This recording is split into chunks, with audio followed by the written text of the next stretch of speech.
ভালো রাখা বা ভালো থাকার দায়িত্বটা কখনো বাহিরের কাউকে দিবেন না। যখন আপনি নিজের ঘরকে বাদ দিয়ে বাহিরের কিছুর উপরে নিজের ভালো থাকার দায়িত্বটা দিয়ে দিচ্ছেন বা সেখানে ভালো থাকার চেষ্টা করছেন, তখন তার উপরে আপনি নির্ভরশীল হয়ে পড়ছেন। তারা একটা সময় আপনাকে ভালো রাখতেও পারে, আবার কিন্তু নাও রাখতে পারে। তাই এই দায়িত্বটা অন্য কারো না দিয়ে ভালো থাকা, আনন্দে থাকা, মানসিক শান্তিতে থাকা সকল দায়িত্ব, সকল উৎস নিজের মধ্যেই থাকা উচিত, নিজেই নেওয়া উচিত। আজকাল দেখা যায় অধিকাংশ মানুষই নিজের দুঃখে দুঃখী না, বরং তারা অন্যের সুখে দুঃখী। কারণ তারা চায় আপনার উন্নতি হোক, কিন্তু তারা এটা চায় না আপনার উন্নতি তাদের থেকে বেশি হোক। তাই তাদের কথায় কখনো থেমে থাকা উচিত নয়।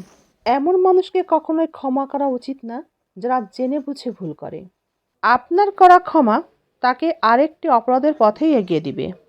এমন সম্পর্কে থেকে কী লাভ যে সম্পর্ক আপনাকে বারংবার অসম্মানিত করে?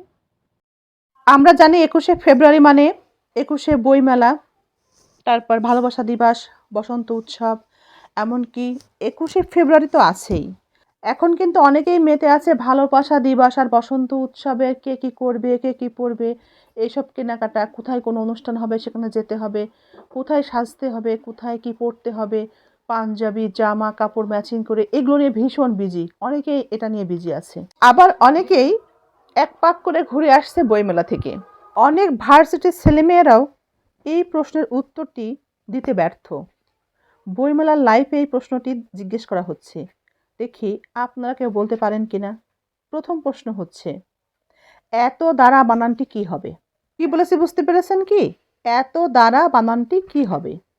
আমার পক্ষ থেকে দ্বিতীয় প্রশ্ন হচ্ছে, স্মার্ট শব্দের বাংলা অর্থ কি হতে পারে?